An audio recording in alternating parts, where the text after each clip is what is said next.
નમસ્કાર વિદ્યાર્થી મિત્રો, એસવાય બીકોમ સેમ 3 ઇકોનોમિક્સ અર્થશાસ્ત્રમાં આપણે પ્રકરણ નંબર 7 વર્તમાન ઔદ્યોગિક નીતિની ચર્ચા કરતા હતા.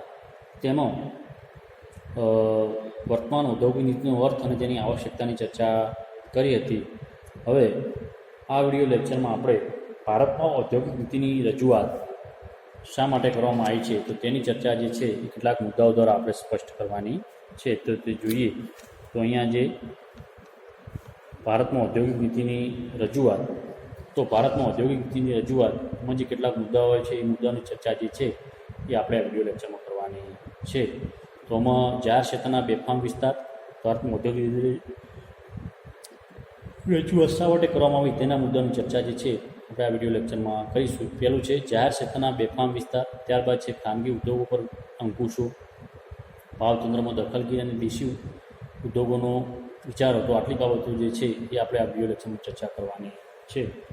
તો આપણે જોઈએ કે આઝાદી પછી સૌપ્રથમ એપ્રિલ 1948માં જે છે, આઝાદી પછી સૌપ્રથમ 1948માં ઔદ્યોગિક નીતિ જાહેર કરવામાં આવી હતી અને પાયાના વિચારો એ હતા કે ભારત જેવા અત્યંત વિશાળ પણ અલ્પવિકસિત દેશ માટે મિશ્ર અર્થતંત્ર જરૂરી છે અને ઇચ્છનીય પણ છે. જાહેર અને ખાનગી ક્ષેત્રનું અસ્તિત્વ ઔદ્યોગિક અને આર્થિક વિકાસ માટે અનિવાર્ય છે. જાહેર ક્ષેત્ર દ્વારા ખાનગી ક્ષેત્રના ઉદ્યોગોનો વિકાસને સરળ અને વેગવાન બનાવી શકાય છે અને ખાનગી ક્ષેત્ર દ્વારા જાહેર ક્ષેત્રના વિકાસને અનુમોદન આપી શકાય છે. તો આપણે જે શરૂઆતની જે ઔદ્યોગિક નીતિ રજૂ કરી ભારતમાં આઝાદી પછી 1948માં જે ઔદ્યોગિક નીતિ રજૂ કરવામાં આવી, તો ભારતમાં જે છે સંપૂર્ણ ખાનગીકરણ કે સંપૂર્ણ જાહેર ક્ષેત્ર અસ્તિત્વમાં હોવું જોઈએ નહીં, એટલે કે મિશ્ર અર્થતંત્ર હોવું બહુ જરૂરી છે. તો મિશ્ર અર્થતંત્ર દ્વારા જે જાહેર ક્ષેત્ર અને ખાનગી ક્ષેત્રને જે છે એ પ્રોત્સાહન આપી શકાશે અને દેશના વિકાસના જે છે એ વેગ આપી શકાશે.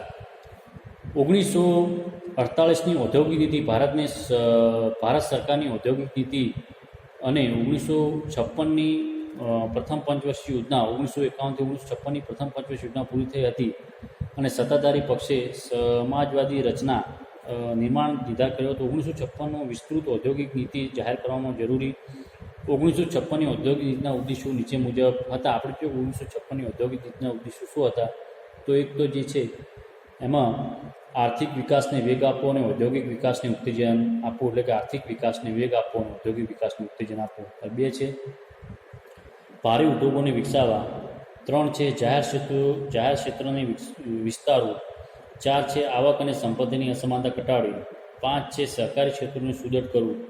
6 મુઠ્ઠીભર વ્યક્તિઓના હાથમાં આવક અને સંપત્તિનું કેન્દ્રીકરણ અટકાવવું. તો આ બધા 6 ઉદ્દેશો હતા એ 56મી ઔદ્યોગિક નીતિના મુખ્ય ઉદ્દેશો હતા. ત્યારબાદ છે 1956, 1973, 1977 અને 1980માં જે છે એ આ 56ની ઔદ્યોગિક નીતિમાં જે છે એ ફેરફારો કરવામાં આવેલા જોવા મળે છે.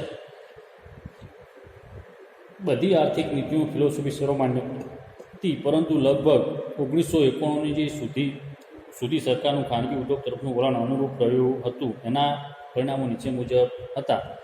તો આપણે જોઈએ છીએ કે જે ભારતમાં ઔદ્યોગિક નીતિની રજૂઆત શા માટે કરવામાં આવી, તો એના કારણોની આપણે ચર્ચા કરીએ. તેમાં પહેલું કારણ છે જાહેર ક્ષેત્રનો બેફામ વિસ્તાર. પહેલો મુદ્દો છે જાહેર ક્ષેત્રનો બેફામ વિસ્તાર. તો છેલ્લે 1991માં જે ઔદ્યોગિક નીતિ જાહેર કરવામાં આવી તેમાં પણ જાહેર ક્ષેત્રનો બેફામ ઉપયોગ. તો જાહેર ક્ષેત્રનો બેફામ વિસ્તાર થઈ ગયો સરકારે, જાહેર ક્ષેત્રનો બેફામ વિસ્તાર થઈ ગયો સરકારે જાહેર ક્ષેત્ર ઉપર જવાબદારી લઈ લીધી. અર્થતંત્રની કાર્યક્ષમતા ઘટી ગઈ અને સાધનો દુર્વ્યય વધતો ગયો અને ભ્રષ્ટાચાર ફેલાવ્યો. આપણે જોયું કે જાહેર ક્ષેત્રને કારણે આપણે જોઈએ કે જાહેર ક્ષેત્રના બેફામ વિસ્તારને કારણે સરકારની જે જવાબદારી જે છે લઈ લીધી જોવા મળે છે. જાહેર ક્ષેત્રનો કારણે સરકાર ઉપર જે મોટી જે છે એ જવાબદારી આવેલી જોવા મળે છે. અર્થતંત્રની કાર્યક્ષમતામાં જે છે એ ઘટાડો થયેલો જોવા મળે છે. સાધનનો મોટા પ્રકાર દુર્વ્યય થયેલો જોવા મળે છે. આપણે જોઈએ કે જે જાહેર સાહસો હોય છે તેના જે જાહેર સાહસો એટલી બધી વ્યક્તિઓ જે છે પોતાની માલિકીની હોય તેની સંભાળ વધારે લાગશે અને જાહેર માલિકીનું હોય તેની નુકસાન વધારે પહોંચેલું જોવા મળે છે. તો આ બધા કારણોસર જાહેર ક્ષેત્રનો બેફામ જે વિસ્તાર જે છે તેના કારણે જે ભ્રષ્ટાચાર નીતિમાં જે છે વધારો થયેલો જોવા મળે છે. ત્યારબાદ છે ખાનગી ઉદ્યોગો પર અંકુશ. આપણે જોયું કે જે ખાનગી ઉદ્યોગો પર વધુ પડતા અંકુશો અને નિયંત્રણો આવી ગયા. ખાનગી ઉદ્યોગોની નિયોજન શક્તિમાં લાભ લેવાને બદલે તેને કચરી દેવામાં આવેલા જોવા મળે છે. આપણે જોઈએ જે 1956ની ઔદ્યોગિક નીતિ હતી એ ઠેઠ 91 સુધી જે છે એ ખાનગી ઉદ્યોગોને એટલા બધા પરવાના આપવામાં આવતા નહોતા. વિદેશી કંપનીઓ છે તેમને પણ જે છે પરવાનગી આપવામાં આવતી નથી. તો ખાનગી ઉદ્યોગોના અંકુશને કારણે પણ જે છે એ દેશનો વિકાસ જે છે એ રૂંધાયેલો જોવા મળે છે. એટલે ખાનગી અંકુશોને કારણે પણ જે છે એ વિકાસ રૂંધાયેલો જોવા મળે છે. એટલે સરકારે જે છે એ નવી ઔદ્યોગિક નીતિની જે છે એ રજૂઆત કરેલી જોવા મળે છે. ત્યારબાદ છે નંબર 3, ભાવતંત્રમાં દખલગીરી. નંબર 3, ભાવતંત્રમાં દખલગીરી. કરવેરા, સબસિડી, ભાવ અંકુશો વગેરે દ્વારા બજાર તંત્રની દખલગીરી છીન ભિન્ન કરી દેવામાં આવી. પરિણામે ઉત્પાદનના સાધનોની ફાળવણીમાં ખલેલ કરીને સાધનો ખોટી દિશામાં સપડાઈ ગયા. આપણે જોયું કે સરકાર જે વારંવાર જે છે ભાવતંત્રમાં જે છે દખલગીરી કરતી જોવા મળે છે. એટલે ભાવતંત્રમાં દખલગીરીના કારણે પણ જે છે કરવેરા છે, સબસિડીઓ છે, ભાવ અંકુશો છે વગેરે દ્વારા બજાર તંત્રની કામગીરી જે છે એ સરકારે જે છે એ છીન ભિન્ન કરી દેવામાં આવેલી જોવા મળે છે. તો તેના કારણે પણ જે છે એ સાધનો જે છે એ અવળી દિશામાં જે ફંટાઈ ગયેલા જોવા મળે છે. એટલે કે અવળી દિશામાં કામ કરતા જોવા ફસડાઈ ગયેલા જોવા મળે છે.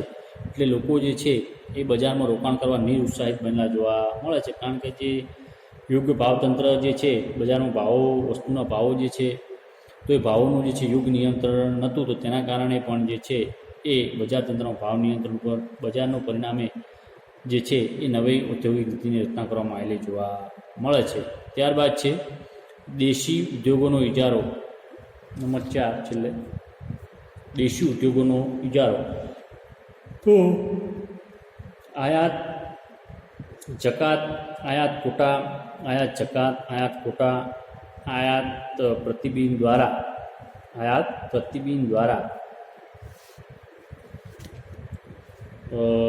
ઉદ્યોગોની વિદેશી હરીફાઈ સામે વધુ પડતું સંરક્ષણ આપી દીધું. તેનો ઇજારો થપાયો અને તેને કારણે કાર્યક્ષમ વધારવાના બદલે ભાવો વધારીને પુષ્કળ નફો કમાવી લીધો. દેશી ઉદ્યોગોનો ઇજારો.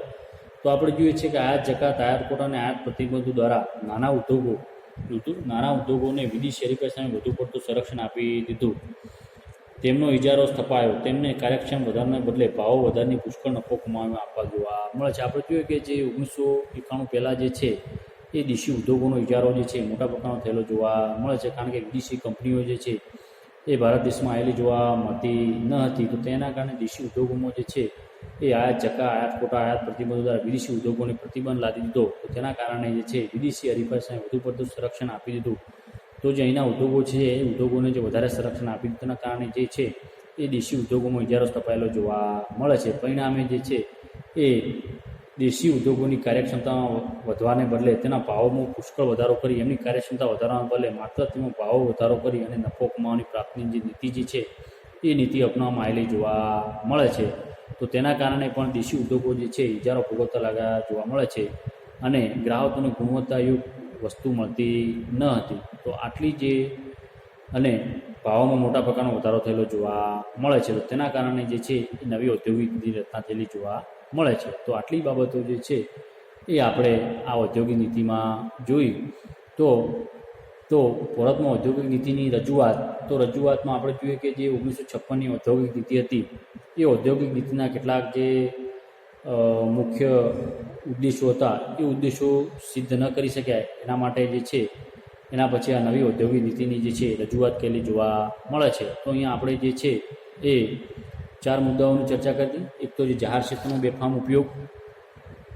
તો બેફામ ઉપયોગના કારણે જે છે એ સરકાર ઉપર મોટું ભારણ વધેલું જોવા મળે છે. ત્યારબાદ છે 2 ખાનગી ઉદ્યોગોને અંકુશ. આપણે જોઈએ કે જે 1991 પહેલાં ખાનગી ઉદ્યોગોનો મોટા પ્રકારનો અંકુશ હતો. તો તે પણ અંકુશ ઉપર નિયંત્રણ લાવવા માટે જે ઔદ્યોગિકની રજૂઆત કરી. ત્યારબાદ છે ભાવતંત્રમાં દખલગીરી. સરકારો જે છે ભાવતંત્રમાં દખલગીરી કરવા લાગી. તો એના કારણે પણ જે છે એ સરકારને મોટા પ્રકારની જે છે એ ખોટાવા લાગી અને મૂડી રોકાણનો દર જે છે એ ઉદ્યોગોમાં જે છે એ નિરુત્સાહિત બન્યા. ત્યારબાદ છે 4 નંબર દેશી ઉદ્યોગોનો ઇજારો. તો આ પણ જે છે એની પણ આપણે દેશી ઉદ્યોગો જે છે એને સંરક્ષણ આપવાને બદલે માત્ર ભાવો વધારીને નફો કમાવાની પ્રાપ્ત થઈ. તો એમનો ઇજારો જે છે પકડવા માટે જે છે એ નવી ઔદ્યોગિક નીતિની રજૂઆત કરવામાં આવી. તો તો આટલી રીતે જે છે અહીંયા જે છે થોડો પ્રશ્ન આપણે જોયો, ભારતમાં ઔદ્યોગિક નીતિની રજૂઆત શા માટે કરવામાં આવી, તો આ બધા કારણોસર જે છે એ ભારતમાં નવી ઔદ્યોગિક નીતિની રજૂઆત કરવામાં આવેલી જોવા મળે છે. તો આટલી બાબતો જે છે એ આ વિડીયો લેક્ચરમાં આપણે જોઈએ. હવે પછીના વિડીયો લેક્ચરમાં આપણે છે 1951ની ઔદ્યોગિક નીતિના મૂળભૂત ઉદ્દેશોને હેતુઓ જે છે એ ચર્ચા નવા વિડીયો લેક્ચરમાં કરીશું.